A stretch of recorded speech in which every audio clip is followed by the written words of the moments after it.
Ninth class science. तो देखो अब हम स्टार्ट करेंगे बायोलॉजी का चैप्टर 6। इससे पहले हमने काफी सारे चैप्टर कर लिए हैं, ऐसी बात नहीं है, और बहुत ही बढ़िया केमिस्ट्री बायोफिजिक्स का टॉपिक चल रहा है। अब हमारा जो चैप्टर है चैप्टर 6 वो बायोलॉजी का चैप्टर है, और चैप्टर 6 से पहले बच्चों को चैप्टर 5 की नॉलेज होनी चाहिए। अगर नॉलेज है तो अच्छी बात है, और अगर नॉलेज नहीं है तो और भी अच्छी बात है, क्योंकि मुझे बताने का मौका मिलेगा।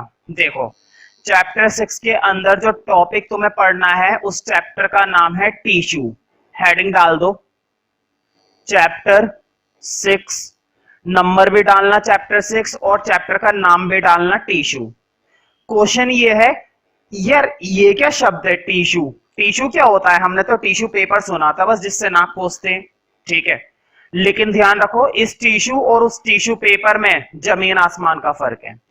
अब वो फर्क क्या है वो मैं बताऊंगा। देखो चैप्टर 6 को पढ़ाने से पहले मैं तुम्हें चैप्टर 5 की एक छोटी सी डेफिनेशन बता देता हूं। चैप्टर 5 के अंदर हमने पढ़ा था सेल के बारे में। तुम्हें मालूम है किसी भी बॉडी के अगर फंक्शंस काम कर रहे हैं, किसी भी बॉडी का अगर कोई सा भी फंक्शन काम कर रहा है तो वो फंक्शन किसकी वजह से काम करता है? सेल की वजह से। बॉडी सबसे ज्यादा छोटी यानी कि बैक्टीरिया, बॉडी सबसे ज्यादा बड़ी यानी कि एलिफेंट। तो किसी का भी स्ट्रक्चर चाहे कितना छोटा हो और कितना बड़ा हो, किसकी वजह से होता है? सेल की वजह से। मतलब किसी भी बॉडी के सारे फंक्शंस कौन संभालता है? सेल। और किसी भी बॉडी का स्ट्रक्चर, किसी भी बॉडी का स्ट्रक्चर कौन बनाता है? सेल। तो सेल की वजह से ही हमारी बॉडी फंक्शन कर पाती है, सेल की वजह से ही हमारी बॉडी का क्या तैयार हो पाता है? स्ट्रक्चर। अगर हमारी बॉडी ढंग से काम नहीं करे या फिर हमारी बॉडी के सेल्स क्या हो जाए? खराब, तो हमारी बॉडी ना तो फंक्शन कर पाएगी और ना ही हमारी बॉडी का क्या बन पाएगा? स्ट्रक्चर। अब ध्यान से सुनो, हमारी बॉडी के अंदर लाखों करोड़ों अरबों सेल होते हैं हर समय, जिसकी वजह से हमारी बॉडी काम कर रही होती है। हमारी बॉडी के अंदर लीवर होता है, लीवर भी सेल से बना हुआ है। हमारी बॉडी में हार्ट है, हमारी बॉडी में स्किन है, हमारी बॉडी में आईज है, नोज है, टंग है, ब्रेन है, लेग्स है, हड्डियां हैं। हर एक चीज किसकी देन है? सेल की देन है। अब ध्यान से सुनो, बॉडी के अंदर कई सारे सेल्स को इकट्ठा कर दिया जाए, कई सारे सेल्स का क्या बना दिया जाए? ग्रुप। ध्यान से सुनो, बहुत सारे सेल को इकट्ठा करके हमने सेल का क्या बना दिया? ग्रुप बना दिया। सेल का क्या तैयार कर दिया है? Group. That group is known as tissue. Cell का वो ग्रुप क्या कहलाता है? टिश्यू कहलाता है। तो ध्यान रखो, बहुत सारे सेल को इकट्ठा करके, बहुत सारे सेल को इकट्ठा करके क्या बनाया जाता है? टिश्यू बनाया जाता है। बहुत सारे सेल को इकट्ठा करके क्या बनाया जाता है? टिश्यू। तो दुनिया भर के सेल्स को इकट्ठा करेंगे तो टिश्यू तैयार होएगा।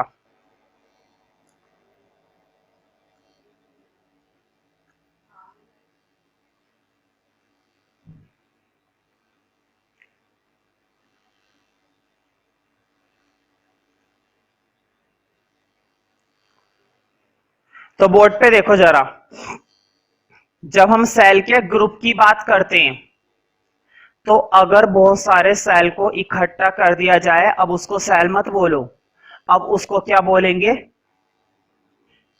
टिश्यू। तो बहुत सारे सेल को इकट्ठा करके तैयार होता है हमारा टिश्यू, ठीक है। अब लिखो चैप्टर 6 तो तुमने डाल दिया है, नंबर 1 में टिश्यू, टिश्यू की पहले क्या लिखनी है? डेफिनेशन। तो लिखो, it is the group of cells, it is the group of cells, it is the group of cells that are similar in structure, it is the group of cells that are similar in structure, that are similar in structure, similar in structure and perform and perform particular function and perform particular function and perform particular function particular function। ठीक है, कहने का मतलब ये कि हम अलग अलग तरह के सेल्स को इकट्ठा नहीं करते हैं। ध्यान से सुनो, तुम्हें मालूम है ना हमारी बॉडी के अंदर, अगर नहीं है मालूम तो सुन लो फिर मेरी बात को, अगर मालूम है तो अच्छी बात है। हमारी बॉडी के अंदर डाइजेशन का काम किसका होता है? लीवर का। फाइनल डाइजेशन कौन करता है? लीवर। लीवर के अंदर दुनिया भर के सेल्स है और सारे सेल्स मिलकर किसको अंजाम देते हैं? डाइजेशन को। सारे सेल्स किसको अंजाम देते हैं? डाइजेशन को। तुम्हें मालूम है किडनी, किडनी हमारे ब्लड को फिल्टर करने का काम करती है। किडनी हमारे ब्लड को क्या करने का काम करती है? फिल्टर। तो ध्यान रखना किडनी के अंदर बहुत सारे सेल्स हैं, वो सारे सेल्स किसको अंजाम देते हैं?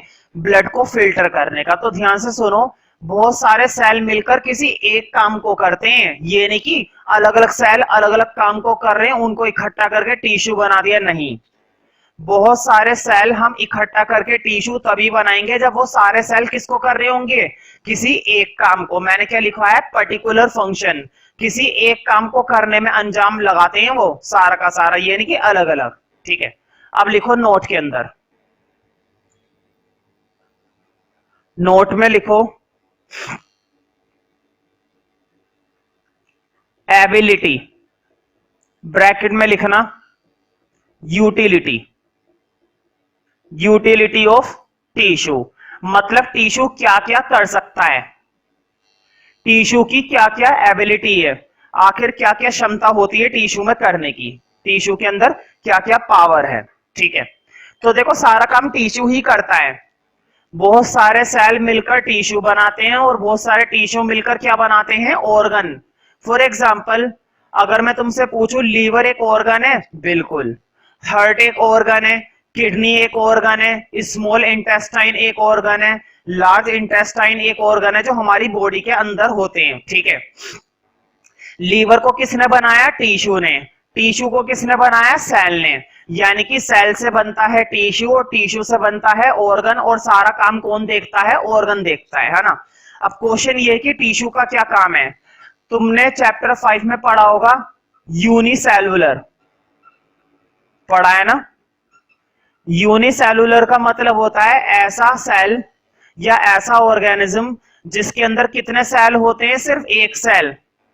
ऐसा ऑर्गेनिज्म जिसके अंदर सिर्फ और सिर्फ कितने सेल होते हैं? एक सेल।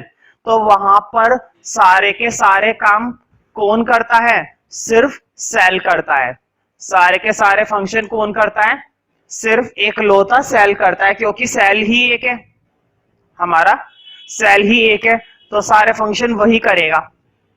अब ध्यान से सुनना मेरी बात को, और मुझे मालूम है तुम जरूर बताओगे। देखो, यूनिसेलुलर में सिर्फ एक ही सेल होता है, तो मुझे बताओ क्या एक सेल मिलकर टिश्यू बनाएगा? यूनिसेलुलर जैसे कि हमारा बैक्टीरिया, जैसे कि हमारा अमीबा, जैसे कि हमारा पैरामीशियम, ये सारे एग्जाम्पल मैंने चैप्टर 5 में बताए थे। तो बताओ जब उसके अंदर सेल ही एक है, जब ले दे के सेल ही एक है, तो क्या कभी टिश्यू बन पाएगा? नहीं। क्यों? क्योंकि टिश्यू को बनाने के लिए एक सेल नहीं, बहुत सारे सेल चाहिए होते हैं। टिश्यू को बनाने के लिए दुनिया भर के सेल चाहिए, तब जाके तुम्हारा क्या डेवलप हो पाएगा? टिश्यू। इस बात का ध्यान रखना। तो यूनिसेलुलर में सिर्फ सेल होता है, टिश्यू नहीं होता। वहां पर सारे फंक्शन कौन करता है? सेल। लिखो नंबर 1 में, नोट के अंदर लिखो नंबर 1 पॉइंट, फर्स्ट पॉइंट लिखो, इन unicellular organisms, in unicellular organisms a single cell,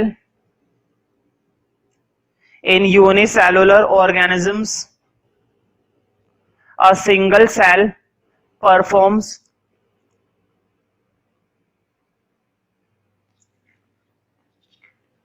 a single cell performs single cell performs all basic functions,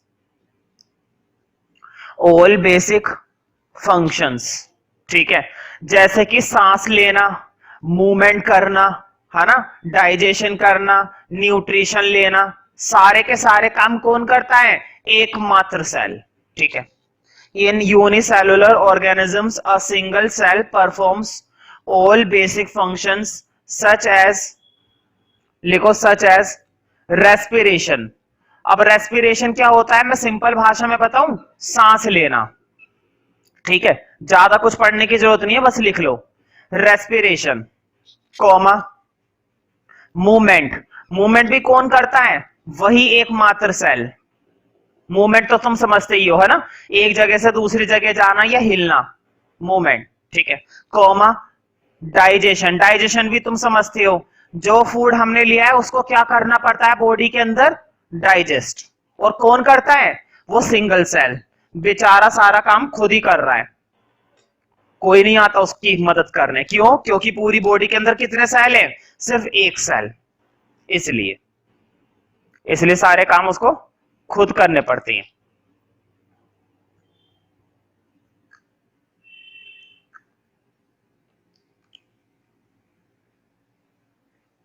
अब लिखो सेकंड पॉइंट, लेकिन मल्टी सेलुलर, तुम्हें मालूम है मल्टी सेलुलर में तो दुनिया भर के सेल्स होते हैं। अब मुझे बताओ, अब अगर दुनिया भर के सेल होते हैं तो क्या बन सकता है? टिश्यू बन सकता है, यानी कि यहां पर सारे काम कौन करता है? टिश्यू करता है। तो लिखो, लिखो in multi cellular organisms, in multi cellular organisms, in multicellular organisms cells are grouped, board पे लिखा हुआ है grouped, cells are grouped to form tissue, उनका ग्रुप बन जाता है और क्या बना लेता है? Tissue, grouped to form tissues, grouped to form tissues, वो ग्रुप बनाते हैं और ग्रुप बनाकर क्या बनाते हैं? टिश्यू बनाते हैं, ग्रुप टू फॉर्म टिश्यूज। हाँ, फुल स्टॉप के बाद लिखो, और हर एक टिश्यू अपना एक फंक्शन करता है, जैसे कि लीवर के अंदर जो टिश्यू प्रेजेंट है वो क्या कर रहे हैं? डाइजेशन। किडनी के अंदर जो टिश्यूज प्रेजेंट है वो क्या कर रहे हैं? फिल्टर। तो लिखो फुल स्टॉप के बाद, these tissues are specialized, board पे लिखा हुआ है स्पेशलाइज्ड, मतलब ये अपना फंक्शन करने में स्पेशलाइज्ड होते हैं, माहिर होते हैं। These tissues are specialized to carry out, these tissues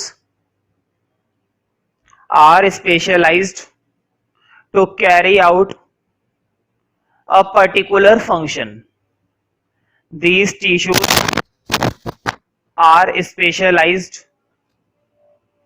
to carry out particular function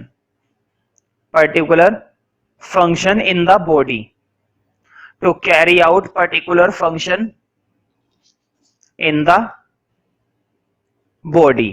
एक दो एग्जांपल लिखवा दो, मुझे बताओ, हमारे जो मसल्स होते हैं, मसल्स होते हैं ना हमारी बॉडी के अंदर, मांसपेशियां होती हैं जिसको हम क्या बोलते हैं? पेशियां, ठीक है। तो हमारे जो मसल्स होते हैं, मसल्स का सबसे ज्यादा काम क्या होता है? कि हम मूवमेंट कर पाए, एक जगह से दूसरी जगह चलने के लिए हम किसका सहारा लेते हैं? पैरों का। एक जगह से दूसरी जगह सामान उठाने के लिए किसका सहारा लेते हैं? हाथों का।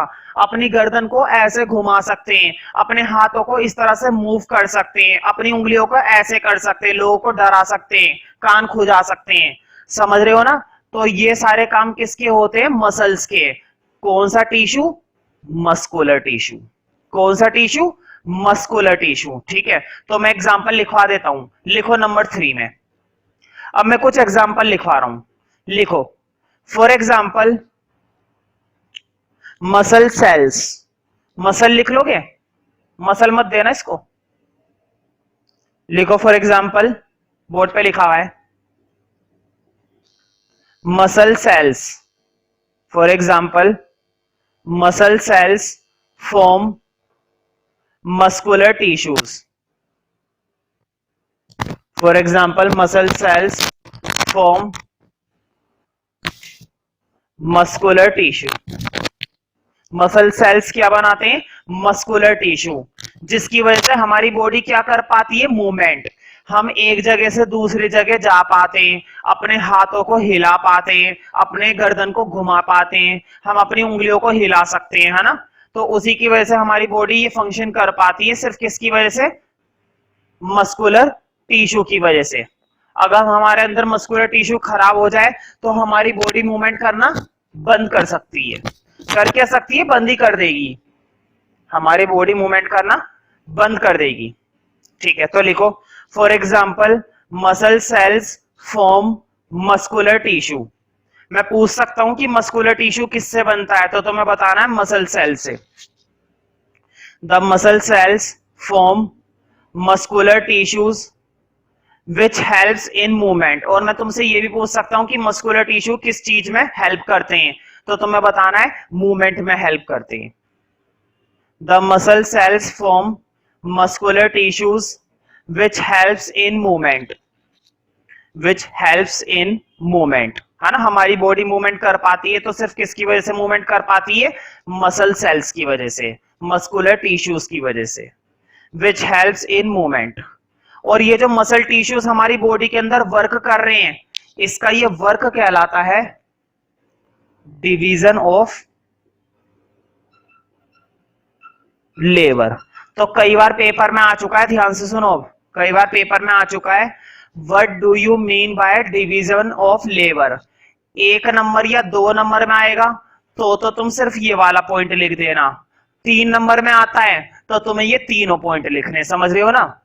1 नंबर में या 2 नंबर में आएगा तो सिर्फ थर्ड पॉइंट लिखना, और अगर 3 मार्क्स में आता है तो ये तीनों पॉइंट लिख देना। ठीक है, तो लिखो, अब इसी के अंदर चल रहा है, थर्ड पॉइंट में ही लिखो। मूवमेंट के बाद लिखो फुल स्टॉप के बाद, this is known as division of labour in multi cellular organisms. This is known as division of labour in multi cellular organisms. This is known as division of labor in multicellular organisms. Multicellular organisms. ठीक है,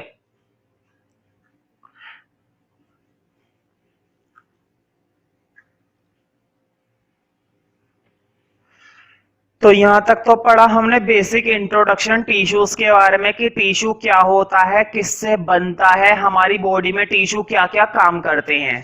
अब ये मत सोचना कि शुरू की 10 minute के अंदर ही तुम्हें पूरे चैप्टर की नॉलेज हो जाएगी, नहीं भाई, पूरा चैप्टर पढ़ना पड़ेगा तब नॉलेज होगी। तो देखो बायोलॉजी के अंदर 2 ही लोगों की बातें होती है, एक तो प्लांट की बातें होती हैं और एक एनिमल की बातें होती हैं। पूरी बायोलॉजी में सिर्फ 2 चीजों की बातें हम करते हैं, एक तो प्लांट्स और एक एनिमल। तो देखो पहले हम पढ़ेंगे कि प्लांट के अंदर कौन कौन से टिश्यू होते हैं, और फिर हम पढ़ेंगे कि एनिमल के अंदर कौन कौन से टिश्यू होते हैं, है ना। पहले पढ़ना है प्लांट और फिर पढ़ना है एनिमल। ठीक है, तो तुम हेडिंग डाल सकते हो, चैप्टर का फर्स्ट हेडिंग डालो प्लांट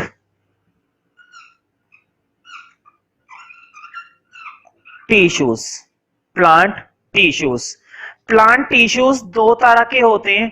तुम चाहो तो ये डायग्राम बना लेना और ना चाहो तो मत बनाना, लेकिन मैं तो ये रिकमेंड करूंगा कि बढ़िया रहेगा तुम भी बना लो ये डायग्राम। देखो प्लांट टिश्यूज 2 तरह के होते हैं हमारे पास, एक तो होते हैं डिवाइडिंग टिश्यू, एक होते हैं डिवाइडिंग टिश्यू।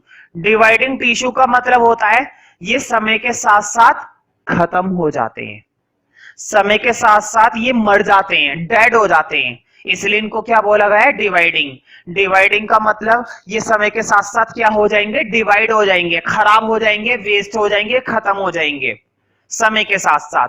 लेकिन एक होते हैं जो डिवाइड नहीं होते, उनको हम बोलते हैं नॉन डिवाइडिंग टिश्यूज। कौन से टिश्यूज? Non dividing tissues. मतलब ये समय के साथ साथ बदलते रहते हैं, समय के साथ साथ खराब होते रहते हैं, समय के साथ साथ खत्म हो जाते हैं, लेकिन ये कभी खत्म नहीं होते, इसलिए इनको क्या बोला गया है? Non dividing. और ये है डिवाइडिंग। इनका भी अपना एक नाम होता है। डिवाइडिंग तो एक जर्नल नेम है, इनका एक नाम होता है, बहुत ही बढ़िया नाम है, ध्यान से स्पेलिंग लिखना भाई।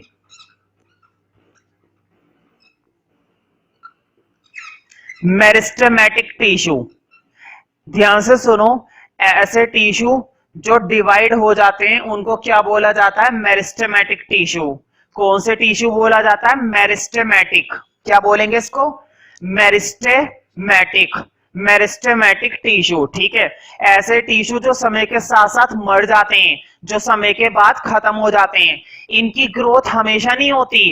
एक समय ऐसा आता है इनकी ग्रोथ रुक जाती है, और जब इनकी ग्रोथ रुक जाएगी तो ये डेड हो जाएंगे और खत्म हो जाएंगे। लेकिन ये वाले टिश्यू कभी खत्म नहीं होते, इसलिए इनका भी नाम कुछ ऐसा ही है। इनका नाम है परमानेंट टिश्यू। परमानेंट समझते हो ना? परमानेंट मतलब जिन्हें कोई नहीं हटा सकता, जो परमानेंट है तो है, जिन्हें कोई खत्म नहीं कर सकता। ये जब तक प्लांट रहेगा तब तक ये रहते हैं। जब प्लांट को जमीन से उखाड़ ना दिया जाए, धूप में सुखा ना दिया जाए, उसकी जड़ों को झुलसा ना दिया जाए, तब तक ये टिश्यू खत्म नहीं होंगे। जब तक प्लांट है तब तक ये टिश्यू है, लेकिन ये एक प्लांट के अंदर मरते रहते हैं, नए बनते रहते हैं, खत्म होते रहते हैं, नए बनते रहते हैं, लेकिन ये हमेशा रहते हैं, ये कभी खत्म नहीं होते। एक बार प्रोड्यूस हो गए चलते रहेंगे जिंदगी भर, जब तक प्लांट चलेगा तब तक, जब तक प्लांट चलेगा। अब इधर देखो, ये भी तीन तरह के होते हैं। जैसे मैं बोर्ड पे डायग्राम बना रहा हूं, बढ़िया रहेगा कि तुम भी बना लो। मेरिस्टेमेटिक भी तीन तरह के होते हैं, कौन कौन से होते हैं बता दूंगा, और उनका क्या क्या मतलब होता है वो भी बता दूंगा, पहले बस लिख लो।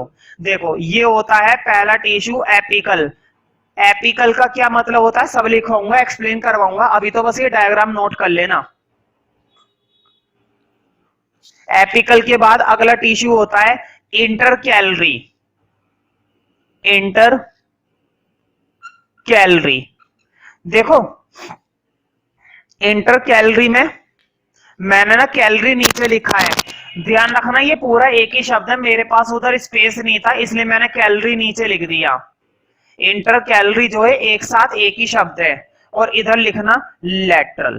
तो कितने तरह के मेरिस्टेम होते हैं? तीन मेरिस्टेम, एपिकल, इंटर कैलरी और लेटरल। इसी तरह से परमानेंट टिश्यू भी तीन तरह के होते हैं। हाँ, परमानेंट टिश्यू के कौन कौन से टाइप्स होते हैं? देखो मेरे पास स्पेस कम हो गया है, देखो वट पे इसके जो तीन एरो आएंगे ना, वो तीन एरो में बोर्ड रब करने के बाद बनवाऊं। तुम लोग क्या करना, तुम अपने रजिस्टर में ही इसी के नीचे तीन एरो बनाकर लिखना, लेकिन मैं नहीं लिख पाऊंगा क्योंकि जगह कम है, इसलिए मुझे क्या करना पड़ेगा, रब। अगर किसी बच्चे का डायग्राम रह गया है तो वीडियो पोस्ट करके बना सकते हो।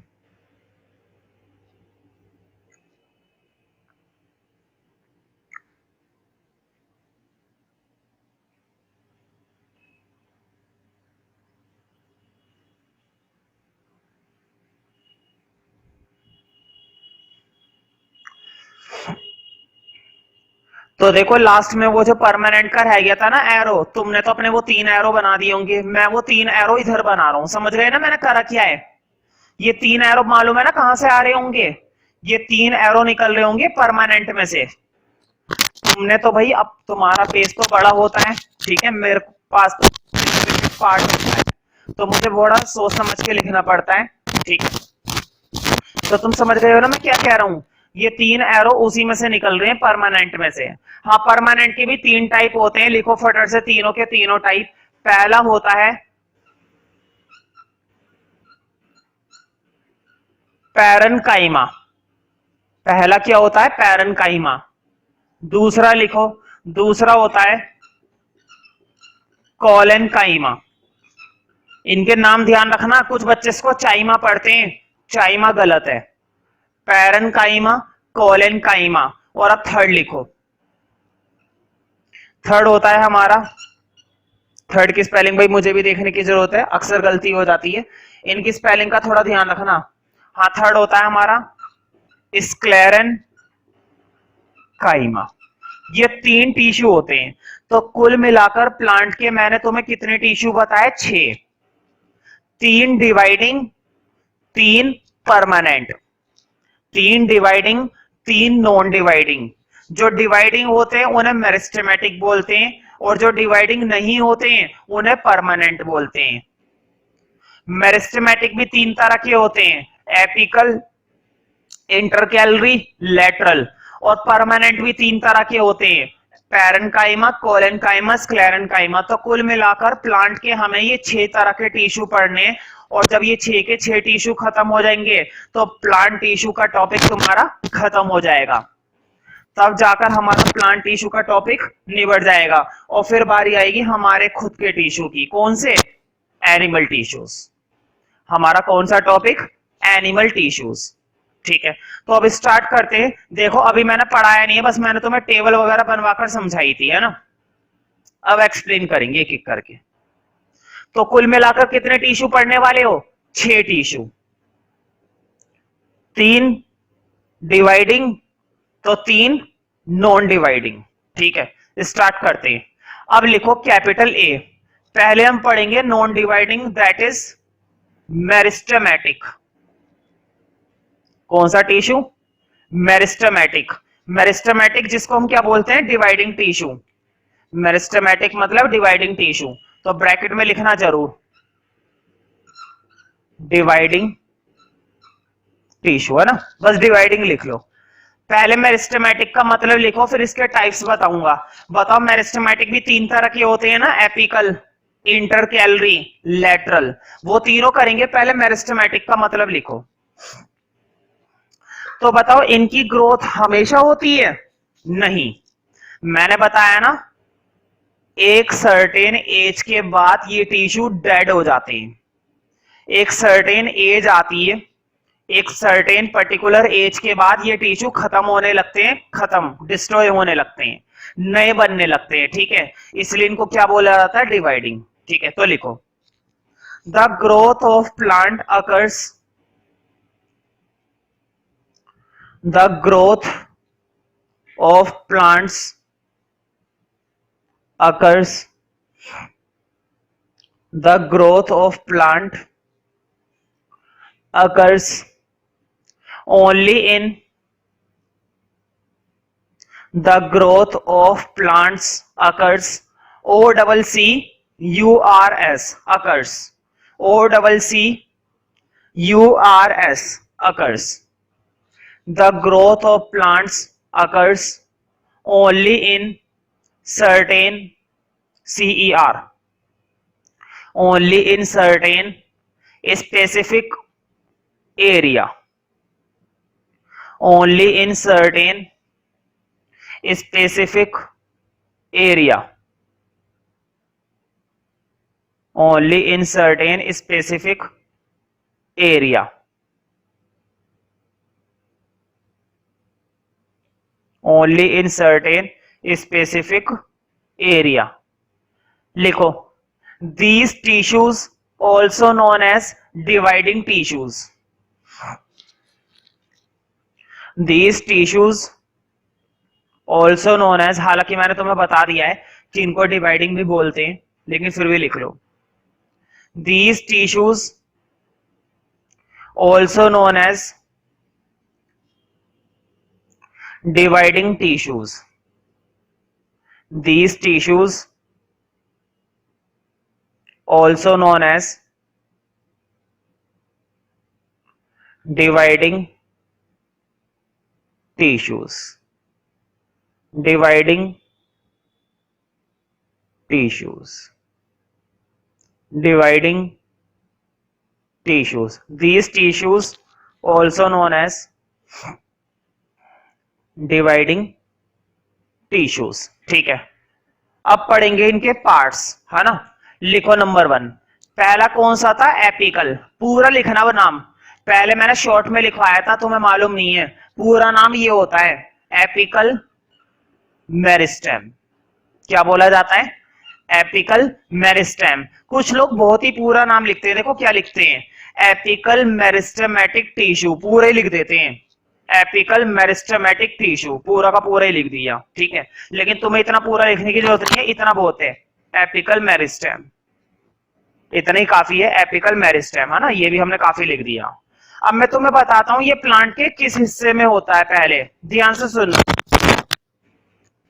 तुमने तना देखा है, प्लांट का तना, वो निकली भी होती है ना ब्रांचे, भाई प्लांट होता है, प्लांट की ब्रांचें निकली भी होती है, कहीं से भी किसी भी तरह से ब्रांचेस निकली भी होती है ना। तो जो ब्रांच निकली भी होती है, हर एक ब्रांच की जो टिप होती है, टिप मतलब ऊपर की चीज, टिप मतलब बिल्कुल ऊपर वाला हिस्सा, टिप मतलब बिल्कुल ऊपर वाला हिस्सा, उस ऊपर वाले हिस्से में कौन सा टिश्यू प्रेजेंट होता है, एपिकल। स्टेम का जो बिल्कुल ऊपर वाला हिस्सा होता है, जिसे हम क्या बोलते हैं, टिप बोलते हैं, टिप्स। टिप्स मतलब नोक, जैसे कि मान लो ये मार्कर है, इस मार्कर की टिप क्या मानी जाएगी, ये है ना, बिल्कुल ऊपर वाला हिस्सा, उस ऊपर वाले हिस्से पर कौन सा टिश्यू प्रेजेंट होता है, एपिकल मेरिस्टेम। कई बार पेपर में आ चुका है कि एपिकल मेरिस्टेम कहां पर होता है, तो तुम्हें बताना है एपिकल मेरिस्टेम प्रेजेंट होता है टिप्स पर। कहां पर प्रेजेंट होता है, प्लांट का जो स्टेम होता है उस स्टेम की टिप्स पर होता है, ठीक है। और देखो रूट्स, दो जगह होता है ये, स्टेम्स की टिप्स पर होता है। अब बात करते हैं रूट्स की। मान लो ये नीचे का हिस्सा है, मिट्टी के अंदर का हिस्सा है, यहाँ पे जड़ें निकल रही हैं, है ना, रूट्स निकल रही हैं। देखो रूट्स की ये जो टिप होती है, रूट्स की ये जो टिप होती है ना, जहां पे किनारा होता है रूट्स का, उनकी टिप्स पर भी कौन सा होता है टिश्यू, एपिकल मेरिस्टेम। कहने का मतलब ये कि स्टेम्स की टिप्स पर भी क्या चिपका हुआ होता है, एपिकल, और रूट्स की टिप पर भी क्या चिपका हुआ होता है, एपिकल। दोनों की टिप्स पर कौन सा टिश्यू प्रेजेंट होता है, एपिकल मेरिस्टेम। दोनों की टिप्स पर कौन सा टिश्यू प्रेजेंट होता है, एपिकल मेरिस्टेम। अब हमें ये देखना है कि इस टिश्यू का काम क्या होता है, तो वो भी देखते हैं कि क्या काम होता है इसमें, कौन सी बहुत बड़ी बात है, ध्यान से सुनो। बताओ, ब्रांचें जितनी ज्यादा लंबी होती जाएंगी होती जाएंगी होती जाएंगी, उतना अच्छा होता है ना। वो छोटा सा प्लांट इतना बड़ा होएगा, फिर इतना बड़ा होएगा, फिर इतना बड़ा होता जाएगा, फैलता जाएगा, जितनी ज्यादा उसका स्टेम बढ़ता जाएगा। स्टेम को हिंदी में बोलते हैं तना, कहते नहीं इसका तना तो बढ़ता जा रहा है, बढ़ता जा रहा है, तो रुक ही नहीं रहा है। तो जितना ज्यादा वो तना बढ़ेगा, उतना ज्यादा वो विशाल पेड़ बनता जाएगा। तो ध्यान रखना, उसकी टिप्स पर कौन सा टिश्यू प्रेजेंट होता है, एपिकल। और एपिकल टिश्यू की वजह से ही उसकी क्या बढ़ती है, लेंथ बढ़ती है। लेंथ मतलब उसकी लंबाई बढ़ती है, उसका फैलाव बढ़ता है, सिर्फ कौन से टिश्यू की वजह से, एपिकल टिश्यू की वजह से। अब लिखो एपिकल मेरिस्टेम के अंदर, लिखो apical meristem is present at the apical meristem is present at the growing tips, board पे लिखा हुआ है, present at the growing tips, growing tips। apical meristem is present at the growing tips। और किसकी tips पर, stems पर, roots पर, बस जड़ों की टिप्स पर होता है और तने की टिप्स पर होता है, और किसी की टिप्स पे नहीं होता। apical meristem is present at the growing tips of stems and roots। growing tips of stems and roots, है ना, stems की टिप्स पर और roots की टिप्स पर। growing tips of stems and roots। और क्या बढ़ाता है, उनकी लेंथ।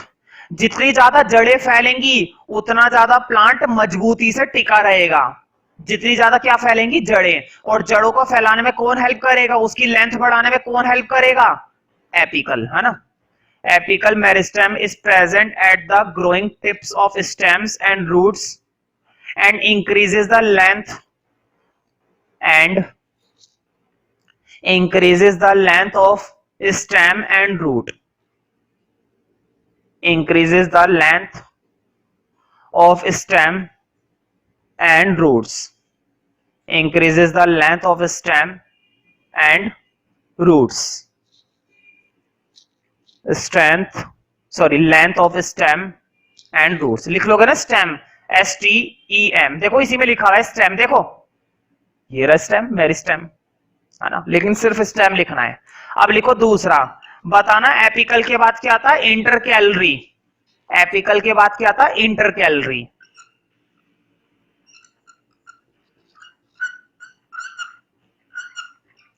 इंटरकैलरी मेरिस्टेम पूरा लिखना, इंटरकैलरी मेरिस्टेम। ध्यान रखना, एपिकल तो होता है जड़ों के लिए, एपिकल होता है तने के लिए, एपिकल होता है स्टेम के लिए और रूट्स के लिए। एपिकल किसके लिए होता है, रूट्स के लिए और स्टेम्स के लिए। लेकिन इंटरकैलरी होता है लीव्स के लिए, पत्तियों के लिए। ध्यान से देखो, अब तुम्हें मालूम है कोई प्लांट है और उसमें पत्ती निकल रही है ना, पत्तियां निकल रही हैं जगह जगह। मान लो ये तना था, फिर यहां पर था, है ना, फिर आगे जाके यहां पे पत्तियां निकली। तो देखो पत्तियां जहां से निकलती है ना, बेस जहां से वो निकलना शुरू करती हैं, पत्तियां स्टार्ट करना शुरू करती हैं, पत्तियों के बेस के अंदर, बेस का मतलब होता है निचला हिस्सा, पत्तियों का निचला हिस्सा, पत्तियों के निचले हिस्से में कौन सा टिश्यू प्रेजेंट होता है, इंटरकैलरी मेरिस्टेम टिश्यू। पत्तियों के बेस में कौन सा टिश्यू है, इंटरकैलरी, मतलब इंटरकैलरी को बेस पसंद है। आजकल तो हर किसी को बेस पसंद है कि नहीं। तो लिखो इंटरकैलरी मेरिस्टेम में, ये पेपर में आ चुका है कि कौन सा टिश्यू कहां पर प्रेजेंट है, ठीक है, लिखो इंटरकैलरी में, intercalary meristem present, intercalary meristem present at the base of the leaves, at the base of the leaves। कहां पर प्रेजेंट होता है, लीव्स के बेस में, BASE।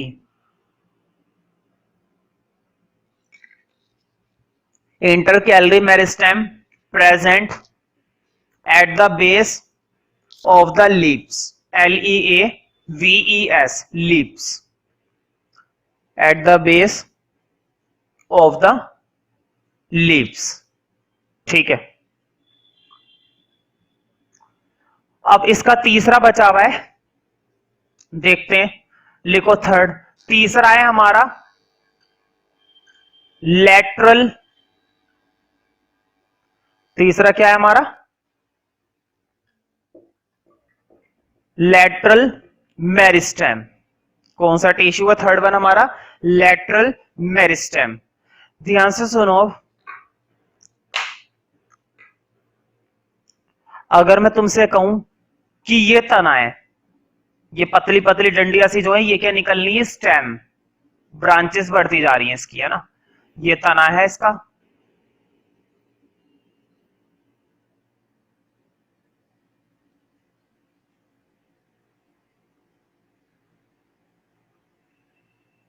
है कि नहीं, है ना।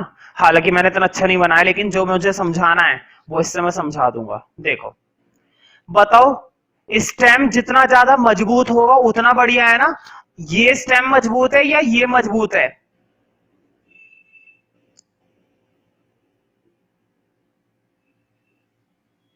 समझ रहे हो ना इस चीज को।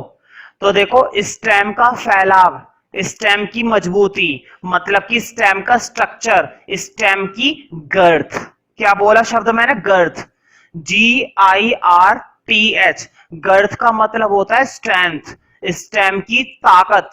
ये कौन से टिश्यू की वजह से होती है, ये होती है हमारी लैटरल की वजह से। ये पत्तियों को फैलने में मदद करता है, ये स्टेम को फैलने में मदद करता है, ये जड़ों को फैलने में मदद करता है, उनके अंदर क्या डालता है, मजबूती डालता है। ये जड़ों की मजबूती बनाए रखता है, उनका शेप बनाए रखता है, उनका स्ट्रक्चर बनाए रखता है। कौन सा टिश्यू, लैटरल। कौन सा टिश्यू, लैटरल। लिखो अब लैटरल मेरिस्टेम में। तो बेसिकली स्टेम की गर्थ को कौन बनाए रखता है, लैटरल। रूट की गर्थ को कौन बनाए रखता है, लैटरल। गर्थ मतलब शेप, गर्थ मतलब उसका स्ट्रक्चर, गर्थ मतलब उसकी स्ट्रेंथ, ताकत। तो लिखो the girth of the stem और रूट। बताओ जो स्टेम की गर्थ होती है और रूट होती है किसकी वजह से बढ़ती है? लेटरल की वजह से बढ़ती है, ना कि तुम्हारी वजह से। The girth of the stem और root increases. The girth of the stem और रूट।